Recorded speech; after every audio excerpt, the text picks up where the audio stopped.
What is going on, homies? It's your boy StumpD back for another OPTC video, and in today's video we're continuing on with the free-to-play tier lists. And in today's video we're talking about the KIZUNA free-to-play characters that you can pick up from the KIZUNA shop using the KIZUNA Insignias that you get throughout boxes 1 to 6, I'm pretty sure, when KIZUNA comes around. Now, if you're a newer player, you probably have no idea what the hell I'm talking about, and you don't even have any of these KIZUNA Insignias. But if you're a mid-game or a returning player, these particular Insignias you might have on your account. For new players, you pick them up in the KIZUNA boxes. The first KIZUNA you'll probably see is the 9th anniversary KIZUNA. Hopefully it's a nice one for newer players, but also a challenging enough one for endgame players to keep them interested.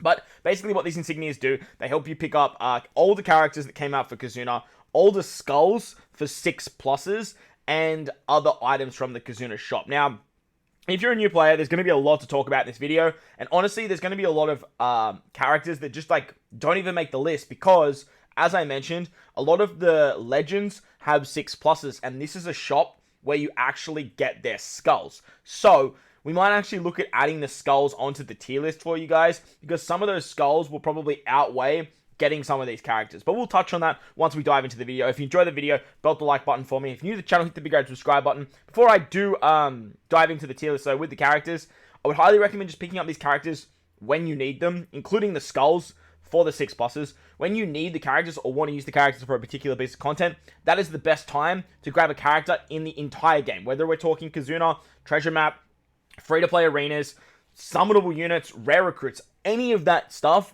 you basically, to optimize your account, you want to level them up when you need the character. With that said, let's dive in. Alright, so I got a bunch of tiers here because honestly there is a lot to talk about. I've included the skulls on this tier list as well, because if you have the unit that can super evolve, then that is probably going to be more valuable than what the actual free-to-play units can provide. There are some very, very good free-to-play units, though, don't get me wrong, and skulls are very expensive. They cost about 40 insignias, so about 200 for all of the skulls that you need, except for the newer ones. The dual units only need 3, which I have included as well, and with the removal of ambushes, it is a little bit harder to get regular skulls as well, but I do have tier lists for the skulls, as you can see here, and then we have, the first priority, which will be, your actual characters as well. So great super evolution, amazing is characters. Yeah, they're better. Yeah, they're okay.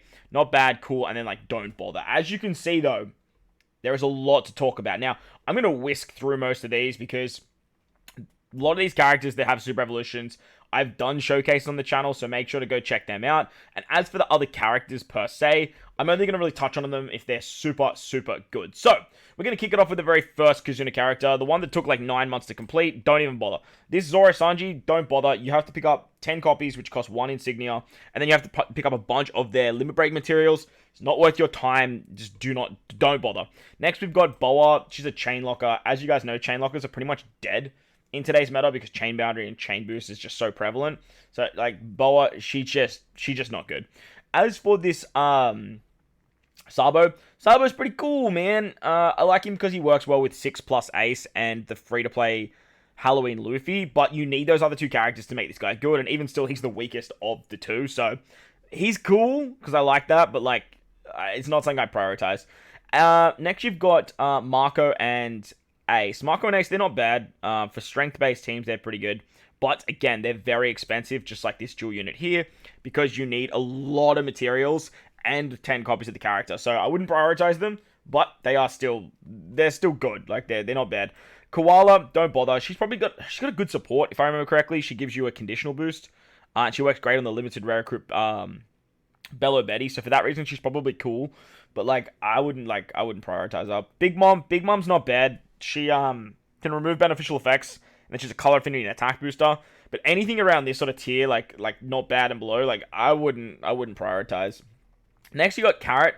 Carrot's actually pretty amazing because she completely removes defense up, if I remember correctly. Plus, she's an chain booster for strength and int as well. But I think the completely removing defense up thing was the big gimmick that Carrot could provide. So if you need that, she's going to be a pretty interesting character to pick up. But with stuff like Lucci and that, there are other characters and other legends that can kind of do that better. But she's pretty niche for what she does, and It's pretty unique. Next, you've got Luffy Boa. Luffy Boa are actually pretty good. Again, another character that needs a lot of materials, but for a free-to-play like player or an early game player, this is going to be a great unit for color affinity boosting for two of the best colors in the game.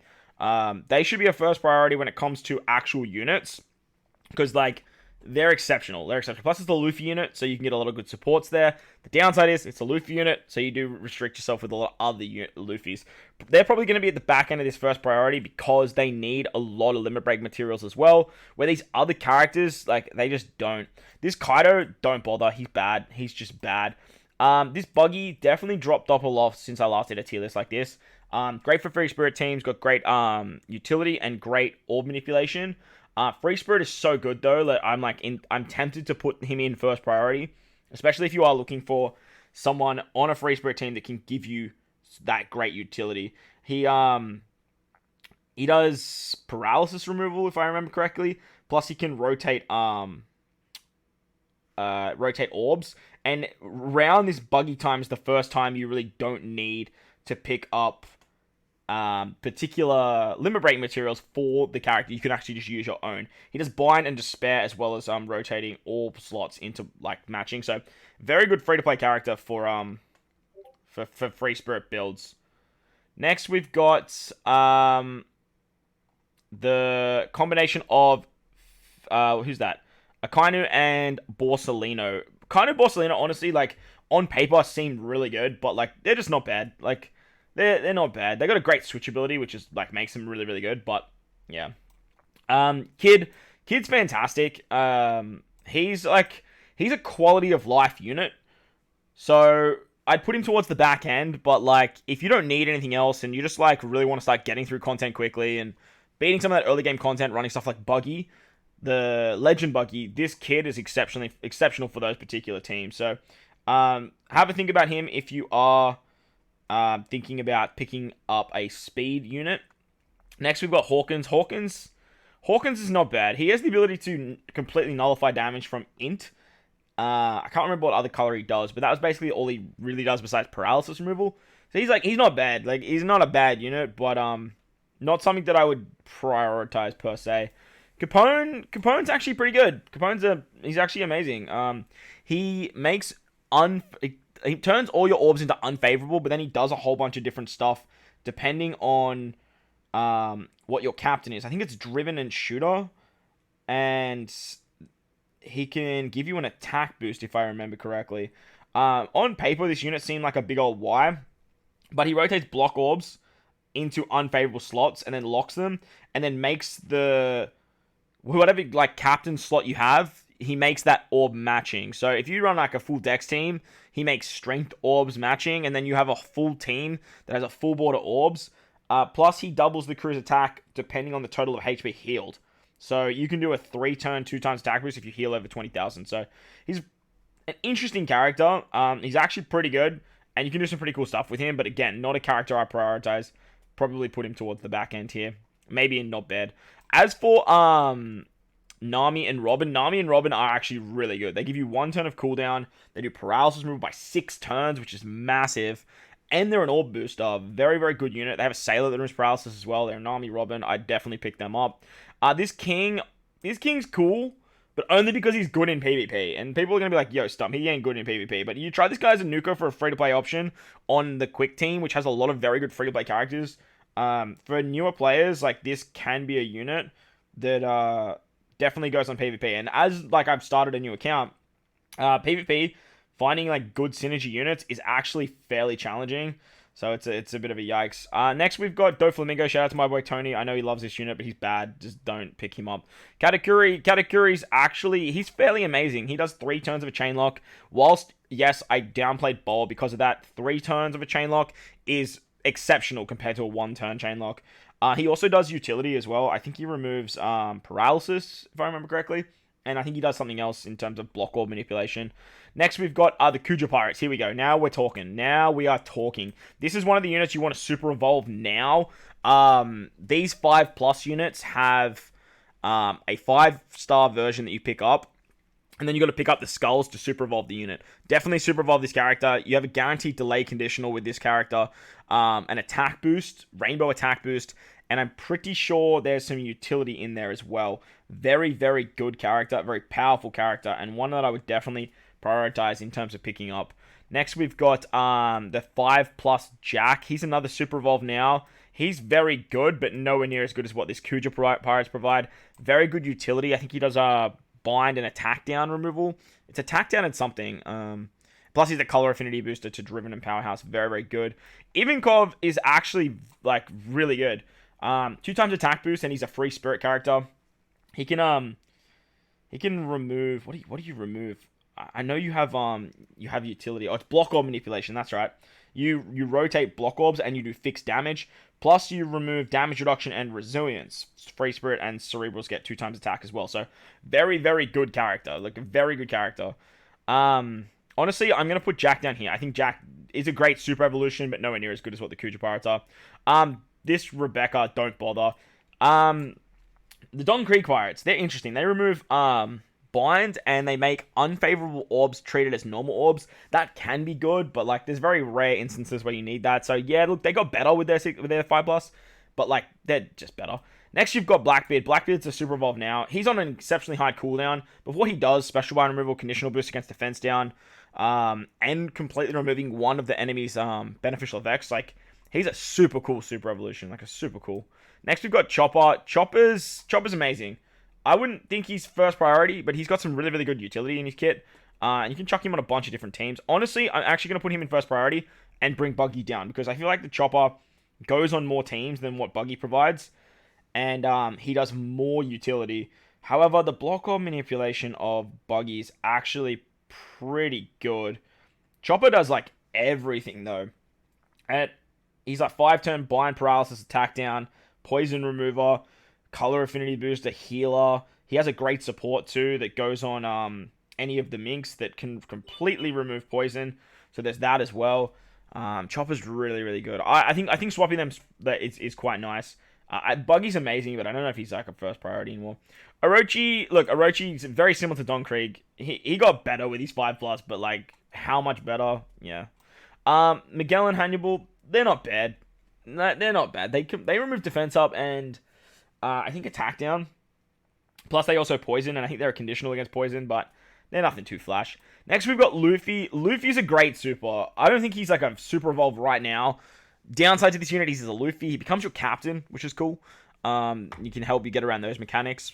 But it's such a niche mechanic that this Luffy's very good, but not one that I would like definitely prioritize.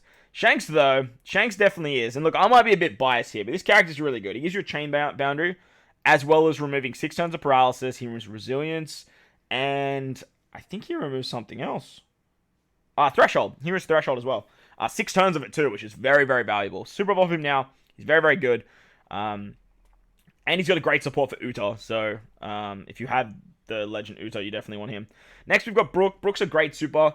Another 5+. He's pretty good. Like, he's great for Grand Voyage, but like attack down removal, and I want to say it's bind removal, but he also does a base attack boost, which you can carry into the next stage, which is very prevalent for that Grand Voyage, because you just couldn't do it otherwise.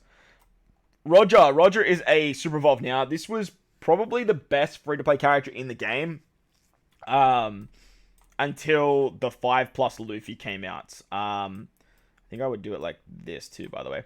Until the 5+ Luffy came out, that one you get just for starting the game, this was the best character in the game.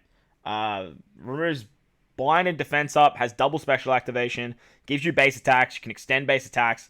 He's a very, very good character. As for Garp, Garp's a great super. I haven't really used Garp too much since his release, but he's very good. He's another character that can captain swap if you have a Luffy, Ace, or Sabo on the squad. So you can do some pretty cool stuff with him, but he's just a great super. Next we've got Okiku. I really like this Okiku, but she's definitely dropped off. I'm going to put her around the Luffy Boa tier.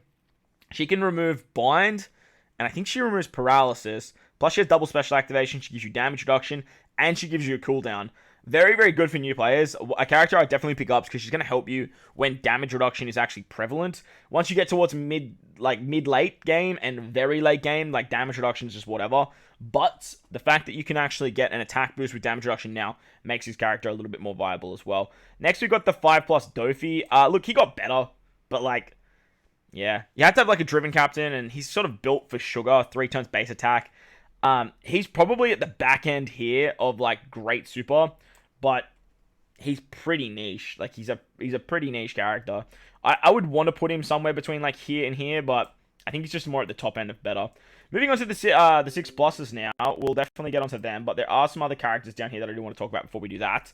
You have the support characters in Barto, which I probably wouldn't bother with nowadays. You have Margaret.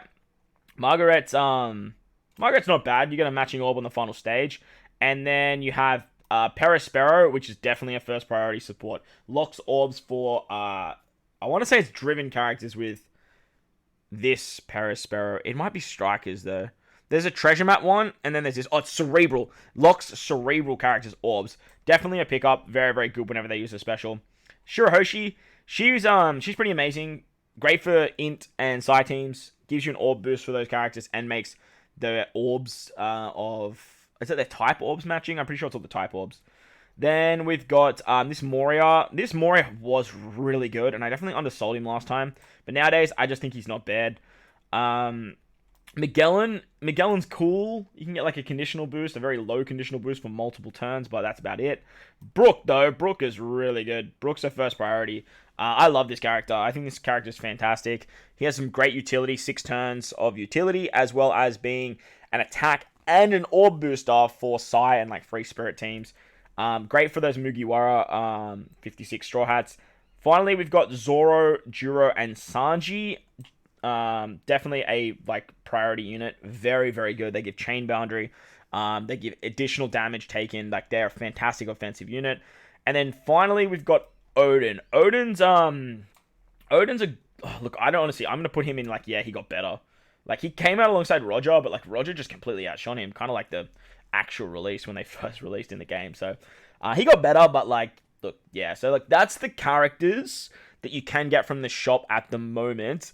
I haven't really included any of the other characters from KIZUNA because I think the last character was Gart, right? I'm pretty sure Gart was the last character, so I think that's all the characters. We will obviously get a new one for the 9th anniversary, so make sure to farm up that character, but hopefully this gives you an idea of what units to farm first.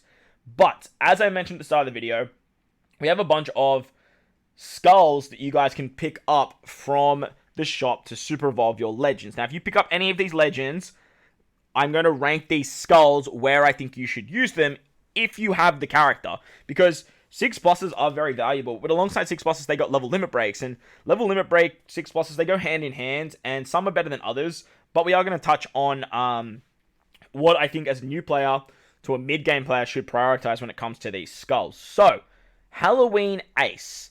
Halloween Ace, look, he got better. Yeah, he did. But for what you're using him for, as a newer player, you don't really need his skulls, if I'm completely honest. You can just get away with using the actual Ace character itself. But it definitely made him better. As for Akainu, I think Akainu's kind of in the same boat. Look, actually, I think Ace is probably better than that. I definitely undersold that. Ace is definitely way better. Like, for int teams, he got an additional int. He's not just fighter and shooter, now that I'm thinking about it. Fantastic super. But Akainu got better. Much, much better. But not nearly as good as his Kuzen counterpart. They added some utility with damage reduction and stuff like that, but it's only 3 turns. It's even 2 without his level limit break, so you're not really seeing that. It's more just the orb manipulation that got a lot nicer for the unit. As for V1 Blackbeard got a really good super evolution. And if you guys are running Dex teams in PvP, you definitely want to prioritize this particular skull. As for the Int Blackbeard, V2 Blackbeard, the super evolution, he got better, yes, but like the strength edition made him so much better, and he needs a lot of help, so I wouldn't prioritize that. Even if you have the unit, I wouldn't prioritize it. Honestly, I would like more put it towards the back end here. Kainu, I would prioritize over these characters, but like Blackbeard, honestly, I probably would put Blackbeard back there if I was to like actually do a list here. Next, we've got Brook. Brook's great. His level limit break's really good. Fantastic 6+, especially with level limit break, and the revive mechanic's really interesting, but what you're using Brook for, like, his 6+ is kind of whatevs. Carrot's just such a good character that I would recommend 6+ing Carrot. But she's not like a must super evolve because she's still really, really good just in her regular base form. She does become captain for 3 turns. Actually, yeah, she becomes captain for 3 turns. I'm gonna stick her up in super evolve now, because she makes life so much easier. But like for mid game players and early game players, Carrot is... Oh, actually, no. Yes, you want to super evolve Carrot right away because she loses the double tag situation. She gets the 1 tag. So I would, yeah, 100%. As long as you have any of the classes, she just buffs them. You don't need to have 2 of the classes. She's definitely a super evolve now. If you have Carrot, yeah, you want to super evolve her straight away. Chopper's good, but like he just got better. Like he just got more utility. He got some cooldown, which is great. But for what a new game player is using Chopper for, you're just farming cotton candy. Cracker's good, but like he's a PvP legend if I'm completely honest. Nowadays, there's really nowhere else you're gonna use him. Same with Brook. Like Brook, I just use him in PvP. Doflamingo though, Doflamingo is so good in PvP that I would highly recommend super evolving him. I'm gonna put Carrot up here. Carrot, I don't know what I was thinking doing that. If you have Dofi for PvP, you can just chuck him on a bench of any team, and he just absolutely decimates. Fantastic unit. His 6+ got very good. The downside is he only boosts driven. So in regular play, you're not really going to see too much use for him there, but if you're looking for a PvP option, Dofi is 100% going to be your guy. As for Germa got better, but like, they're still so niche. Like, I'm going to stick him here with, probably about just behind Blackbeard. Jack, I'm going to put him right alongside Chopper. Definitely got better, and with level limit break, Jack is fantastic. But we ain't talking level limit break here. We're just talking the 6+. So XP captain, again, new to mid game player. You're using him for EXP. That's it. Katakuri is a great super evolution because of how good he is in Rumble. But in regular play, he just kind of got better. But I do think he's probably like a bigger upgrade than what these guys got. So I'm gonna stick him at the back end of great super. As for Kid, Kid got a really good super evolution. I definitely undersold Kid when he first came out. I do have a showcase on the channel. He removes damage reduction if you hit with a bomb orb or a super bomb orb. Plus, there's a typo in his kit. He actually gives you a lot of super bomb orbs, which is great for orb manipulation. So, definitely super evolved Kid if you actually have him. But like I said, these are your priorities up here. And remember that skulls, they cost 40, so they are quite expensive. Komurasaki, honestly, don't even bother. like Komurasaki got a completely side grade, so I can't even say she got better. I just honestly, I wouldn't bother. As for Kuzan's fantastic. Kuzan is definitely a great super character. No, I for the same reason Dofi's up there, I think Kuzan has to be a super evolve now. Kuzan's interesting because he's a Psy and Quick Booster, which are very, very good, especially with stuff like Shank's Crew getting their 6+ and stuff like that. Plus in Rumble, Kuzan's an absolute demon, so I definitely think you should super evolve him. And for what teams you can use him on, he's probably like around here if I'm completely honest with you. As for the Red Rock Luffers has to go into Super Evolve now. If you can afford the skulls and you have this guy, if you pick him up on Anniversary on the Super Suko Fest, Super Evolve this guy. Like, fantastic unit. Such a well-designed unit, being an attack booster and orb booster for free spirit teams. Fantastic captain as well. With his Super Evolution, he's a 5.5 times captain, which is absurd. Definitely Super Evolve this guy. Like, this is like a priority. If you have the unit, this is a priority. Next, we've got Mihawk. Honestly, don't bother. Like, Mihawk and Sanji. Where's the Sanji skull? Like, don't even bother. Like, chain captains suck, man. Like, they could get better with Rush. Don't get me wrong. But even still, what these characters provide, like, they are mid as hell. Odin skull, I think we're just going to put next to Odin, right? Because Odin... Yeah, that's the skull for that Odin. That's my bad. As for this Odin, he is definitely a Super Evolve now. Probably more than this Luffy because everyone is going to get Odin after 15 days. So this Odin is going to be a character that every free-to-play unit, every new player is going to get after 15 days.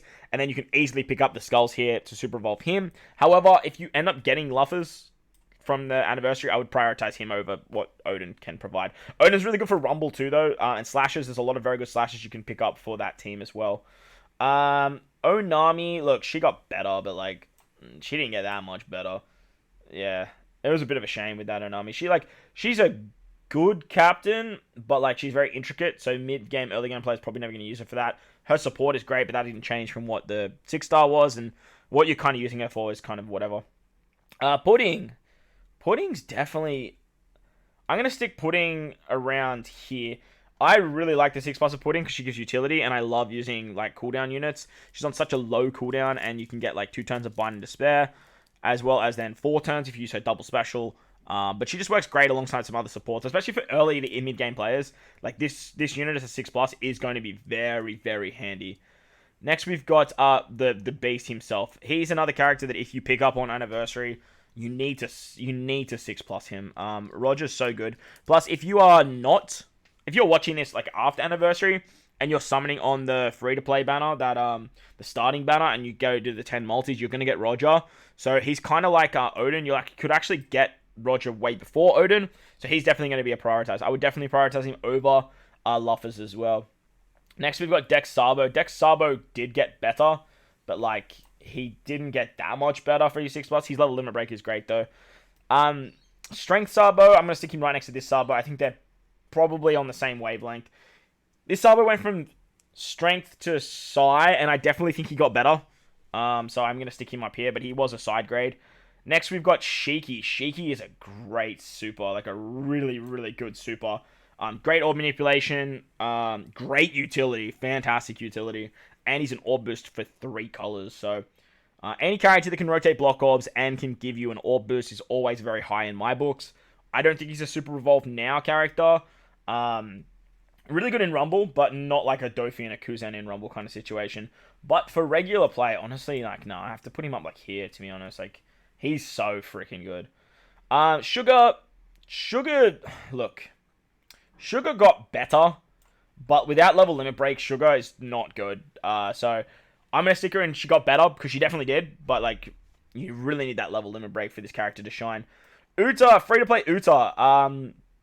This Uta you can't get besides from the PKA shop. Once she pops up in PKA shop, and I will do a tier list for that towards the back end of these tier lists, she's a character you're going to want to pick up. So you're going to want these skulls eventually. So I'm going to put her behind Odin because like she's technically not available right now if you're a new player.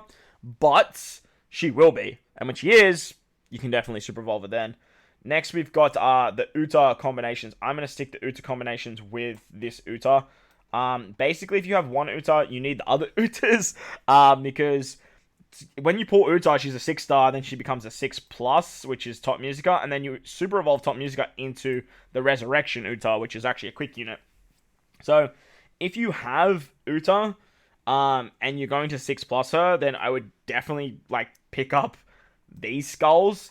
But if you are struggling for KIZUNA Insignias, this Uta right here, as much as I love this quick Uta, like, this quick Uta is fantastic, to save KIZUNA Insignias, I would prioritize this Uta first, because she changes classes completely, and if you have to reverse, then you have to go buy more skulls. They were in the Rayleigh shop initially, but hopefully they do pop up in the Rayleigh shop, because that would be the best place to actually get them.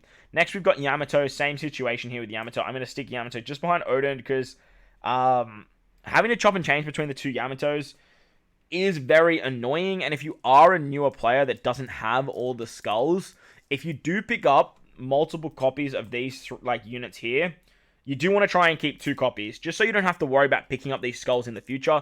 If you're a late game player like myself, and you got the skulls from the Rayleigh shop, you can chop and change whenever you like. But with Yamato, the 6+ Yamato is, in my opinion, nowadays just way better than what the 6-star is, so I would definitely prioritize that. Have some skulls available in case you need this Top Musica. But as for this Uta, I would sort of just like leave it there, because if you go back to the regular Uta, then you're very similar to what this Uta provides. She does shooters compared to strikers, but like, strikers, but they're very similar. So it's a tricky one when it comes to this like 6+ situation up there. Next, we've got Zoro. Look, I honestly would say don't bother with Zoro. He's just not good at all. He's good for Grand Voyage, but that's literally it. And then finally, we have the 6+ dual units. Now, we never thought we'd see the day, but it finally happened. And we have dual unit 6+s. And they are very, very good. However, none of these are in the shop just yet, but I still want to put them on the list. because they will eventually come to the shop. So for those of you guys that aren't watching this around anniversary time, you can sort of understand why these characters are so good. Cat Dog, they are a must 6+. I'm going to put them behind the Super Sugos, because Super Sugos are just better than regular Sugos, but the buffs that Cat Dog got are so valuable, and this unit makes Grand Voyage against local scene matches so good that mid-game players, this is something that you do want to super evolve. Like, you definitely want to super evolve that unit. Next, we have Shanks Crew. Shanks Crew is another unit that makes local sea monsters so good, but the buffs that Shanks Crew got were nowhere near as good as what what's his name? That Cat Dog got. Doesn't mean Shanks Crew's bad, because Shanks Crew's a fantastic character, but definitely not one that I would like go crazy for. And honestly, looking at how clustered this is, I'm actually going to do this. No, I'm going to leave you. I'll bring Dofi down. Shanks Crew is fantastic because you get 3 turns of a chain lock. And whilst it's a low percentage play because it's a 3.75 chain lock, it can still get you through majority of the content. Plus, in PvP, this guy goes on any team. Like, any team you want, you chuck Shanks Crew 6+ on, and you are good. Like, you are so good. So, for that reason alone, super evolve the unit, because he's going to help you out in PvP drastically as a mid-game player. Like, I cannot express how much help this character will give you in PvP. I promise you that. As of this moment, I promise you that. Next, we've got, and finally, we've got Bardo Cavendish. Bardo Cavendish, they got a great super evolution, but they nowhere near, in my opinion, got as good as what Shanks Crew got. I know that is controversial, and I know I'm going to get slammed to being biased by the endgame players, but Cat Dog, definitely the best 6+ dual unit. Shanks Crew, in my opinion, is next, and then Bardo Cavendish. Bardo Cavendish are great in Rumble as well, but they don't do what Shanks Crew can do, and in regular play, they are just targeted towards Driven, which makes them very, very finicky to use. But that is going to wrap up the tier list. A little bit of a longer one than I actually anticipated, but hopefully this gives you guys an idea of what you want to do with your KIZUNA Insignias and where you want to spend them. If you enjoyed the video, belt the like button for me. If you're new to the channel, hit that big red subscribe button.